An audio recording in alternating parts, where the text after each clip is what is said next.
This is going to be a video that's going to be a little bit lengthy. Hopefully it doesn't go multiple parts, but you might want to pause here and grab a cup of coffee or a tea or your beverage of choice. We seem to have identified one of the many problems, but this one seems to be extremely fundamental. So let's look into this. Do you remember after the Black Lives Matter riots of 2020 and the subsequent critical race theory cultural revolution that swept all of America and even Britain and Europe's institutions, the Smithsonian posted this chart which said that being on time, speaking English, and taking personal responsibility is white supremacy? It turns out they might have been right. Because if you just ask African people about their culture, the future is not a concept. Long-term planning, not a concept. Personal responsibility, not a concept. And so we need to understand how these people think if they are in our civilizations and if our governments, against our wishes, keep bringing more of them in. Because you have to understand that, without being cruel, if you input a foreign culture with such alien understandings of things like time and planning for the future into your civilization, you don't get the same civilization at the end of it, even if they're perfectly nice people. So the chart in question says that rugged individualism, the individual being the primary unit, self-reliance, independence and autonomy, and being rewarded for the fruits of your labor are associated with white culture. What they mean is Anglo-Saxon Protestant culture, settler culture, in the terms of Samuel Huntington's book, Who Are We? Because America is not a nation of immigrants, it's a nation of settlers. The nation didn't exist before the people turned up. The Pilgrims rocked up on Plymouth Rock, on the Mayflower, established the Massachusetts Bay Colony, and declared America as a shining city on the hill, which will be an example of biblical virtues to the rest of the world. Well, there definitely was a separation of church and state because we didn't want to be controlled by religion. So that's something I'll throw in there towards the ends of that. But you've seen this probably before, the bill that's being shown here that was in the Smithsonian, and a little chart when you walk into the social studies area. There's this thing, and you may remember Coca-Cola saying, "Be less white," and all these things that tried to go on. We try to put this out of our memory because it was back whenever a silly thing like COVID and all the things that came out of that went on. So it really seemed like it was just a chaos of stupid for quite some time there. But what he's identifying here is that they don't have these certain concepts. And I did a video, it's been 6 years ago now, of a guy that looks a lot like Steve Martin, the comedian, except for he's a psychoanalyst, and he himself, in a virtue signaling type of way, just like all this seems to happen, he wanted to see if he could figure out what the issue was. And so he went to South Africa and worked there for years trying to find out their dialect and things like that. And one thing that he ran into repeatedly with each little tribe and culture that he ran into there was that they didn't have certain concepts whatsoever, like better than, like one thing being better than another. Like if you make two of them, is one of them better than the other? And so if we try to make it more like that, then we get it better. Then we take those and make better than, and we get better and better and better. You don't have that idea. In fact, they didn't have the idea of like top of the tree, middle of the tree, lower in the tree when they were trying to talk about fruit one time. And so he thought that was odd, so he put the same issue to other people, and it's like they don't have that concept. They don't have this concept. They don't have that. And he wanted to explain that he was looking for a high IQ people. That's what the study was on, that he was going to try to find a higher IQ people out of sub-Saharans. And of course, he ran into these issues, and he didn't find high IQ people. He was finding people in the 60s of IQ level, which basically the American standard used to be that would be listed as retarded, but now the numbers have been shifted down because we don't want to try to put that issue on somebody, and so we've lowered our levels. The idea of a D as being a grade, but then we've also just took everything and topped it down a level. Anyhow, let's go on here, because he's going to talk about these things that it says on the chart. White supremacy is the fact that you actually are on time and try to keep time, and that you have an idea of the future. That's going to be something that's important in listening to this. But all these things, they go along with it, trying to say it's white superiority rather than it being somewhat of a primitive inferiority. And if you compare the two, there's no comparison. But in a modern day, we're tried to make believe that everybody's all the same. In fact, that causes the problem, because we take in all these people that don't even have these concepts whatsoever and have some type of ideal, or trying to virtue signal, to end up telling ourselves somehow that it's not going to take long, maybe a generation or two, and everything's going to be just fine. Well, we've gone way past that, and it's not. And so a reflection is made as to what the problem is. Let's continue. Very high trust, very homogenous, and they're all Christian Englishmen. That's why they could say in the Declaration of Independence and the Bill of Rights, we hold these truths to be self-evident. They're self-evident among a culturally, ethnically, religiously homogenous cohort that founded the country. And so Smithsonian technically correct when they say that these are the exclusive properties of that people, that culture, that religion. Well, and so talking about self-evident and so on, whenever the Bill of Rights and all that was written up, it said that we were going to take in immigrants, but it would be our choice, and that they would be Christian white people. It actually says that. And of course, we're not supposed to go against the Constitution and all those things, but people have these ideas. Whenever I was a kid, there's a problem with people starving in Ethiopia, and everybody wanted to try to adopt one like a puppy. There was a trend with stars to do that, with Madonna and a bunch of other people. And of course, this is just virtue signaling. And one person isn't going to make that big of a dent. In fact, it's only going to show you that there really is a problem. Anyhow. Says the family structure is the nuclear family. Father, mother, 2.3 children is the ideal social unit. This is true because, as we see in Alan Macfarlane's Origins of English Individualism, the rest of the world actually married a lot younger. So child marriage was a lot more common, whereas even in the Middle Ages, the average age of marriage was about 20 in Britain. We didn't have cousin marriage. It was banned by the first Archbishop of Canterbury, ratified by the Catholic Church in the 13th century, and even when Henry VIII abolished it to marry one of his cousins among his 6 wives, the general population didn't start practicing it even though the legal prohibition was lifted, and so we had very low rates of consanguineous and sibling marriages, unlike Africa, the Middle East, the Indian subcontinent. And so that... And we have a different ideal as far as marriage and things like that goes on.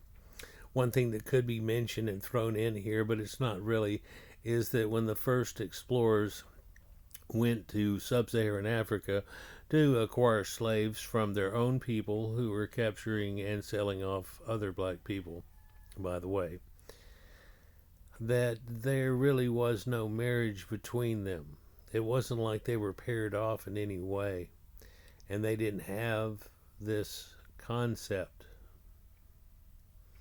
So a lot of concepts are lacking in these people, and it's possible that a few of these concepts that they never developed has ended up causing a waterfall, or however you want to look at it, of a series of things that could have happened and did with a lot of the other people on the planet, but in sub-Saharan Africa didn't really ever develop because of, man, if you don't have A, B, and C, then how can you get to the rest of the alphabet?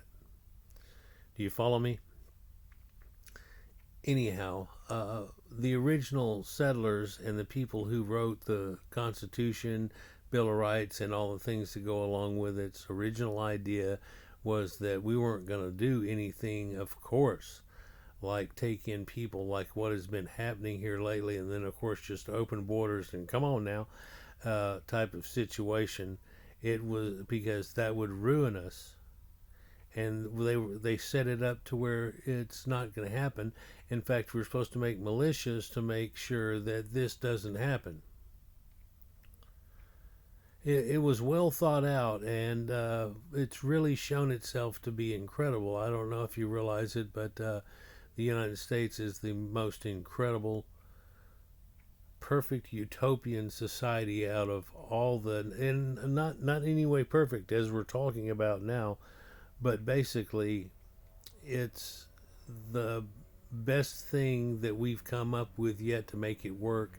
In fact, we became a shining beacon for the world, and it's supposed to ripple through and help us all out eventually, rather than us just giving you hundreds of millions to billions of dollars, if not trillions, and then end up just taking you into our place anyhow, which is what we were trying to avoid by so much teaching and help and so much money, which I don't know why we have to be Superman for everybody and we can't even do something for ourselves. It's like, if there are people starving in Africa, then we gotta. There are other ways to fix that, but instead of blowing our money on that, which is not getting anywhere, we need to help maintain our infrastructure. He's going to talk about maintenance here in a little bit because that seems to be a real issue with a fundamental that they don't actually have either. Let's continue. And that we had a more individualistic ethic. We could extend moral consideration out beyond the family, clan, tribe, and Ummah. It meant that we were more mobile. We founded new farmsteads. We intermarried between families across the country. And so we had a relatively homogenous, though not inbred, ethnic diaspora for over 1,000 years until mass migration happened. And this was exported to the Americas. And so our understanding of ethics and family structure and the future was also the foundation for the Anglo-Saxon Protestant cultures of the Anglosphere: Australia, New Zealand, Canada, and America. And it was the fundamentals that these people had, that the first settlers had, that the people that populated the United States had, that ended up even giving the ability to become what we've become, to end up stepping in a short amount of time through the Industrial Revolution and brought us all the way now to the spacemen, computerized, futuristic people.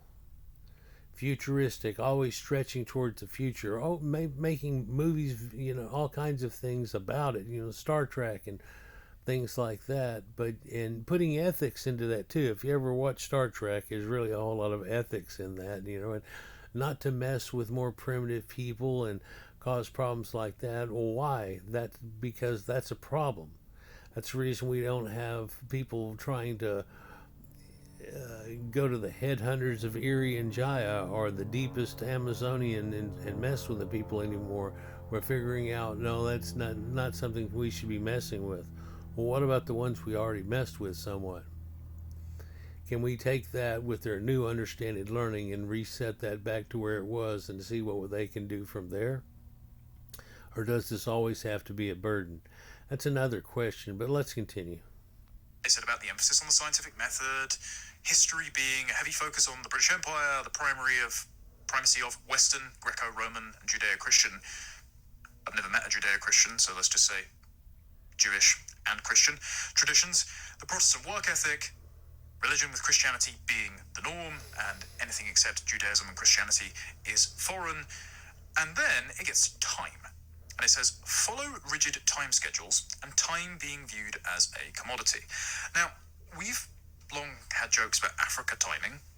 The idea that, Kemi Badenoch is frequently late to meetings and expresses confusion when other people expect her to have been on time or earlier, or the meeting, started without her. And it's always been kind of a joke. And we didn't... Have you ever heard the expression black people time? Because once they feel like they're well enough off, they don't seem to try to follow any type of schedule. That's another issue they'll talk about here in a minute, though. He's just getting into the beginning, so let's just continue. Really understand it, but this African woman went viral recently because she explains why the future is not a concept in African philosophy and culture. What if I... So here we have a sub-Saharan explaining you the way that they think in sub-Saharan Africa and what causes the issues. And it's hard to believe that there are people, I think there are literally people who have no idea that this goes on and just think, oh, honey, well, we'll fix that. And it's like, stop. Please stop. You're trying to ruin the world to end up fixing something. Stop. There's only a point that anything that we can do. What can Superman do? Sometimes Superman can't even do it. But let's not put all of our effort into that and neglect everything else that's going on, such as our own maintenance. We're going to get into maintenance here shortly, but here she is with her ideals, or an explanation, or an attempt at it. Told you that for many African societies, the concept of the future doesn't exist, and that instead of time moving forwards, time actually moves backwards. This was the work of John Mbiti, one of Kenya's and Africa's greatest philosophers, and in 1969, he wrote something that completely reimagines the way we think of African time. Mbiti says time is a two-dimensional phenomenon with a long past, vibrant present, and virtually no future. Using Swahili words, he describes the two dimensions of time. The first one being sasa, the now, the recent past, and the immediate future which can be experienced. The second dimension is zamani. Zamani is the vast, endless past where all events eventually go on to live forever. But the future in African thought, it barely exists. Please show us love by subscribing. In African thought, she's describing the culture of a continent, by the way. She may be compressing the culture and flattening it down. There might be discrete differences between... She's talking about sub-Saharans, and she's a Congoid. So she's very much like the diaspora of the slave trade that's gotten into society hundreds and hundreds of years ago, and yet they still have these issues. And so you're listening to somebody directly from there give you the explanation, and now if you apply that towards what you see around you still, you can see that it's not something that they just, oh, well, you'll just tell them how to do it, and they'll be like, oh, I got it. It doesn't work that way. In fact, it doesn't seem like it's supposed to in any way. It's going to take a long, long time, but yet we're not supposed to be sitting and training people and doing something along that line. I mean, that's just as wrong as anything that's ever happened. Let's continue.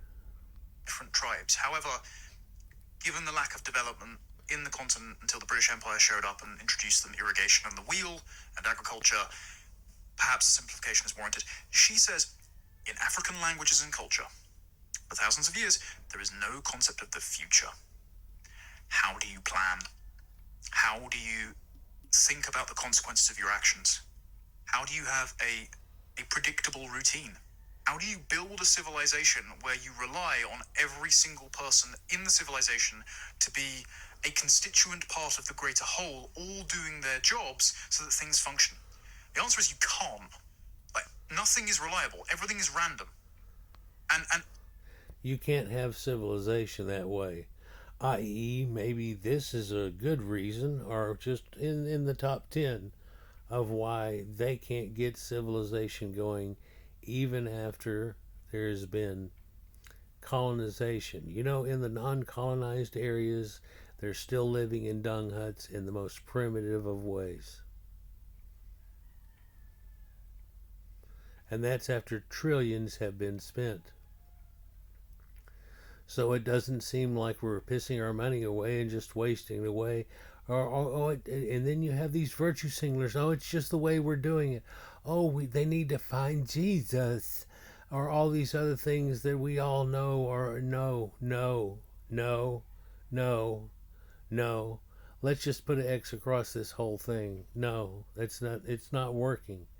The experiment is not working. In fact, here's a way of showing you this is one of the reasons for its consistent failure and their own consistent failure. Also, everything is out of your hands, because if everything has already happened in the Zamani, it means that you can't influence future events. You just sort of have to wait for events to emerge out of the Zamani and happen to you. So everything is very passive, and nobody's to blame for their own circumstances. So this is a completely alien way of how we think about things in the Hellenistic, Christian, European world. This is why time being rigid and consecutive and being a commodity that you can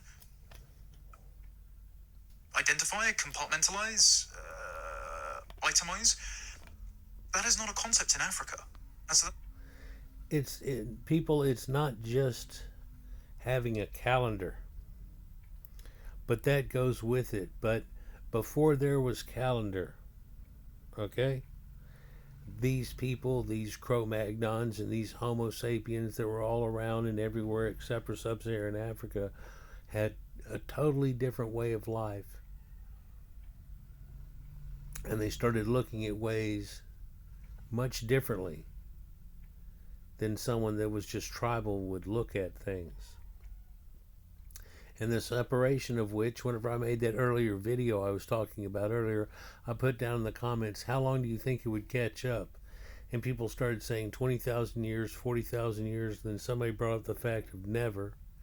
And then somebody else brought up the fact, well, aren't we supposed to still be advancing during that time? So are we saying in 160,000 years they might catch up to what we used to be 160,000 years ago? Is this going to get anywhere? it's not a concept to Africans who live in our country. Like, how do you deprogram thousands of years of cultural and familial habit within a generation? You can't. So of course that's going to have an impact on people if they move from Africa and just Can you imagine the white superiority if we tried to teach them any more or help people any more than we currently do now? The way they are, they've already got that as a buzzword whenever we're trying to help the world. Understand this.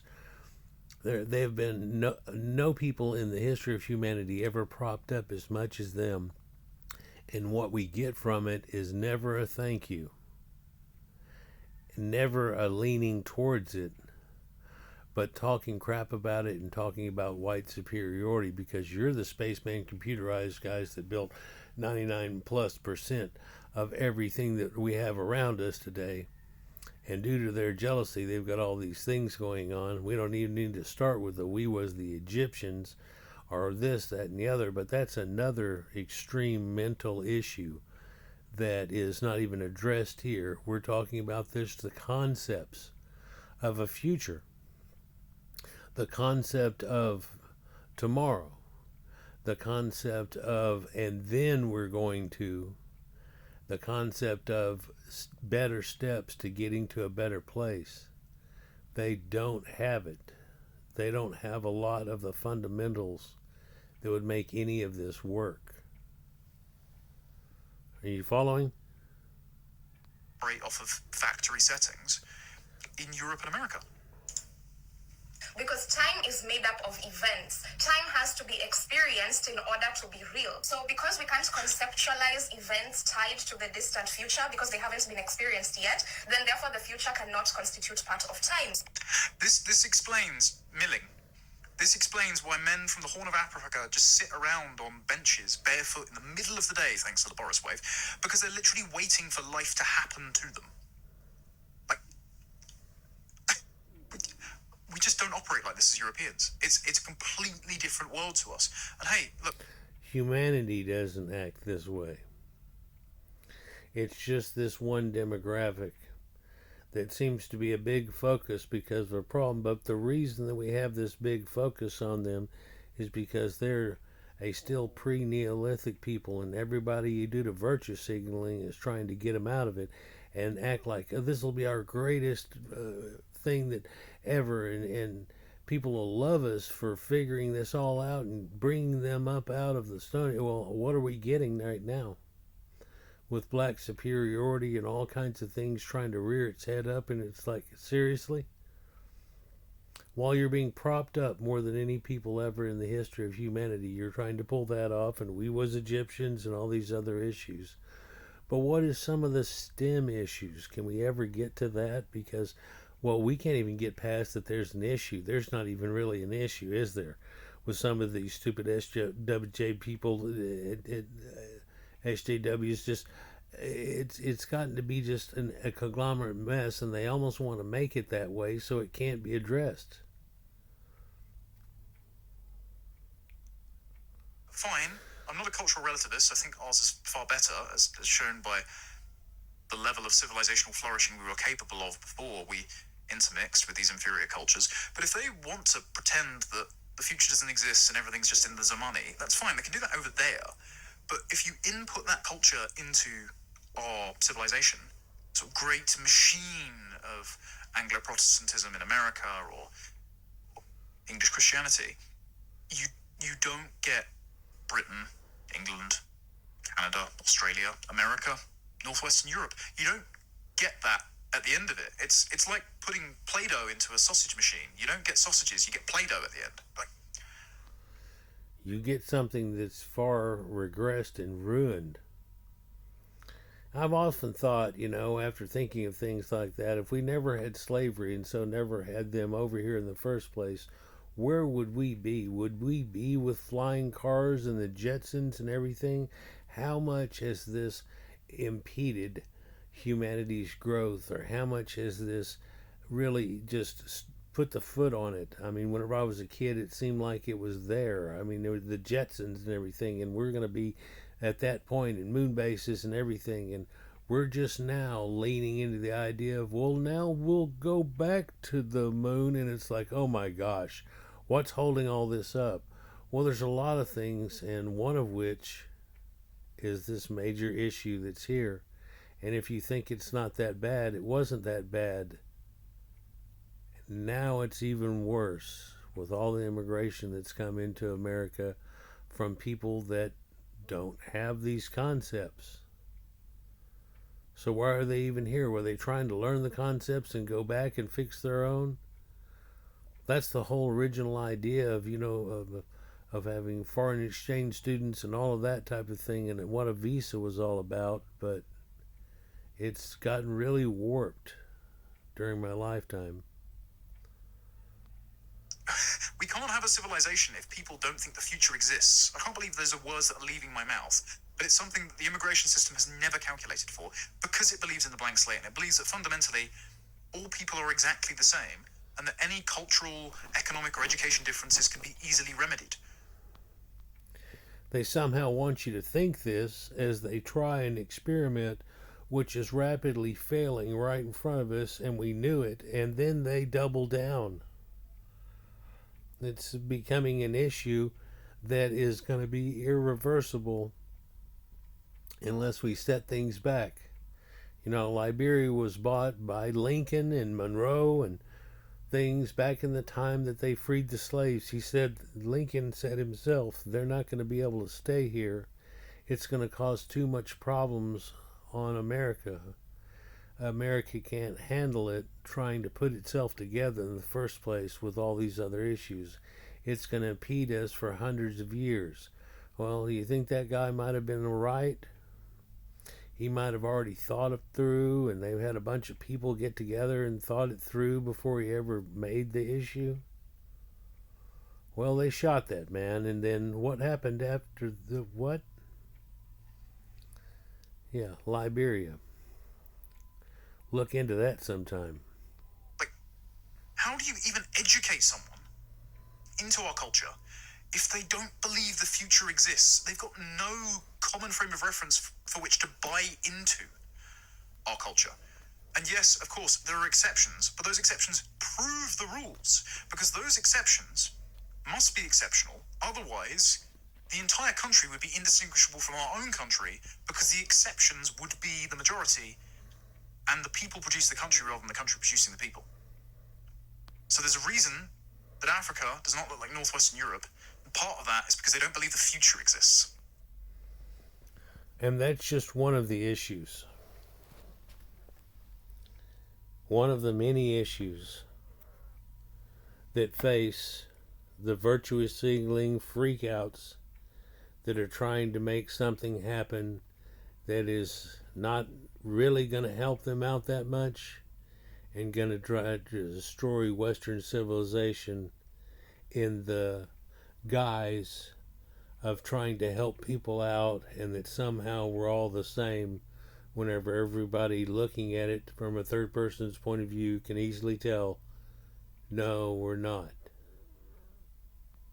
And this is why, according to Mbiti, African languages, at least the East African Bantu languages that he studied, don't have a word to describe the distant future. In African time, according to Mbiti, events create time. Seasons, ceremonies, a conversation, those moments produce time, and people produce as much time as they need. An example that Mbiti uses from the communities that he studied is that a year is measured based on 4 seasons, 2 dry seasons, 2 wet seasons. So a year is only over when those 4 seasons have taken place. Next time I see an African care worker shouting into a speakerphone on the bus or just propped up against a garden wall, which does happen around here, by the way, in Britain, thanks to the Boris wave, I'll just ask her if she's just producing time. Yeah, they don't have the idea of time even correct mentally in the first place, which he's showing you openly. It's just our way of looking at it. Well, is that wrong? Well, all civilization in the rest of the earth would say yes, but it's not necessarily wrong for you to do it. Oh, you can do whatever you want to. Oh, SJW freak out. Let's just whatever virtue signal, and we're all the same, kumbaya. But you can't do that to this civilization and have it work. So maybe no. So a year could take 365 days, 390 days. It doesn't matter the number of days in a year. What matters is that the 4 seasons have taken place. And this is in contrast to the Western view towards time, where time is a commodity, something that can be spent, saved, wasted, or lost. And according to Mbiti, this is why if foreigners come to Africa and they see people sitting under a tree, they would remark that, okay, why are these people wasting so much time? But in African thought, that sitting under a tree, it's not wasting time. It's either waiting for time or producing time. Great. The new GoDaddy Arrow has AI marketing tools to help small time. So this extract is really... So again, we're having this idea of a calendar, a concept in the first place. But you know how it always rains in winter, snows in winter? In North America, we're going to go with that. And across the northern hemisphere during winter. Where it's summer in the southern hemisphere during that time. You know it always snows. So are we to say that if it doesn't snow, the year never ends and we just keep going, or we sit around or up under a tree waiting for something to happen? Could you imagine? Well, they can't imagine it any other way. That's a problem. Let's continue. Be entertaining to read as well. It says, when foreigners, especially from Europe and America, come to Africa and see people sitting down somewhere without evidently doing anything, they often remark, these Africans waste their time by just sitting down idle. Another common cry is, oh, Africans are always late. It is easy to jump to such judgments, but they are judgments based on ignorance of what time means to African peoples. Those who are seen sitting down are actually not wasting time, but either waiting for time or in the process of producing time. Yes, I am very culturally prejudiced against this nonsensical view that the future does not exist and that time does not progress linearly and that you cannot count it. Because it does not produce civilization. It produces thousands of people just milling about under trees, waiting for food to fall into their lap or events to happen to them. That's not how we run our countries. That's not how my sensibilities are in tuned, I'm afraid. And so if they would like to go and wait for time, they can do it somewhere else. Are they actually pretending that somehow they're accruing up time that can be used in some way? If you think about this fundamentally, it's going to get you dizzy. For me, I think this Western idea of time as a commodity is what drives this Western obsession of progress, development, and some promised future. No, look, I agree. Progress is a myth, but that's because the view of the linear progression of history has been dislocated from both the Christian conception of history, which means that we move inexorably towards a day of judgment, and so you have to live as if you know not the hour nor the day when you will be judged. Therefore, you should always be virtuous, productive, reverent, and serve worthy dependents. And the Greek view of cyclical history, which is not incompatible with the Christian linear view, by the way, in that the fallen human world and the political world goes in cycles. Things like Polybius's idea of you start with a monarchy, it falls into oligarchy, it then falls into democracy, and then falls into mob rule, anarchy. And so to rescue someone from the anarchy and the collapse of civilization, they install a dictator or a monarch again, and the cycle begins anew. Strauss-Howe's fourth generational turning idea is also very similar. This is not a thing in African thought. The entire future is unpredictable. Things just poof. What? This is a fundamental in their brain, the way things work. That's something you would probably call an impasse. It's impassable. Well, the problem is that we're really about fifth or sixth on the list, but we still have that issue, and there's 4 more to go. But in this video, we're only really talking about this one group concept of future, of time, of something like better than or worse than. And then better than, and getting it better than regularly, and then trying to better it. Then there's the concept of maintenance, which we're about to get onto. Let's continue. happen. They appear from the Zamani as if summoned.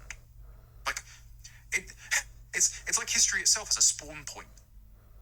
How do you share a civilization with that perspective? Again, she seems like a perfectly nice and well-read woman. I don't have any hostility towards her. I just think this idea is mad, and it doesn't produce my civilization. If you keep battery farming foreigners in Britain who think that time doesn't exist. So yeah, Smithsonian was right. Time being a linear progression is a property of white European, Christian, Protestant cultures. So remember when we said this is white supremacy, and they said this is white supremacy, and we said that's racist. Turns out it's just accurate, according to Africans themselves. And this difference shapes everything from politics, economics, to how we live our daily lives. I believe her. Because in African thought, the golden age isn't in the future, it's actually in the Zamani. According to Mbiti, the future is only a shadow until it comes to the present, and then it flows into the Zamani. So in that way, time moves backwards. We are not the ones who move forward into time. So, of course, Mbiti wrote this from a theological point of view because he was trying to explain the nature of African religion. But my main takeaway from the parts of the book that I've read is that unlike Western cultures and religions with end-of-the-world myths, African time has no end. Seasons, years, birth, marriage, death, it's all a cycle. Wow. Wow. Have you ever listened to old rock and roll like Steve Miller Band? Time keeps on slipping, slipping, slipping into the future. It's kind of like that, but they have no awareness or drive towards it. And she's recognizing that all these people that are Christians, so there could be some advantage to us having gone through the religion thing that we've went through and are still somewhat under, with this idea that, oh no, it's all going to end. Well, that breeds two things. The idea that it's all going to end, so why even try? and it's all going to be fixed by some invisible sky god, so why even try? So we're battering that against the save the planet concept, where this is still going to go on because Jesus ain't ever going to come back. He said he was going to come back during the generation of the apostles that were there in front of him, and I don't think that's happened if you're paying attention here. But has that concept hanging over our shoulders given us extra drive in a special way that's helped us get it to where we are now? It's entirely possible, but if we're able to look back, I think we can tell that the training wheels have came off long, long ago. But there are other people who haven't even gotten in the baby creeper yet real good, much less are trying to hop on a bike that still has training wheels on it at this point. Humanity is not a monolith, and there are still primitives on the planet to this day. But there are people that used to be recent primitives, but they have a problem dealing with civilization and being able to handle it. And lo and behold, it appears that there are fundamental reasons to that, and it's somewhat genetic on top of that. I think we're going to go to a part 2 soon. So the most interesting part of that is the idea that the golden age has already happened in the past, and so you can do nothing to bring it about. So there's no point actually doing anything to improve your immediate environment or maintain things. And this is why, as this video that Kunli Drukpa, my favourite Anon account, that you should all be following by the way, posted, there is no, in many African dialects, word for maintenance or repair. This is just stunning. I'm trying to say that, from what I'm understanding. So now we're going to go on to not that African woman, but another one talking to somebody who has witnessed Western civilization, and his admix has already kicked in a bit, and do that. And wonder if I should go on to doing, because we're already over 40 minutes on this one, so if I should just go to a part 2 on this. And I think we're going to do that. So, in your top left-hand corner, there should be part 2 of this. If not, also it'll be linked down in the comments down below and in the preface that is down below also. And we'll see you there.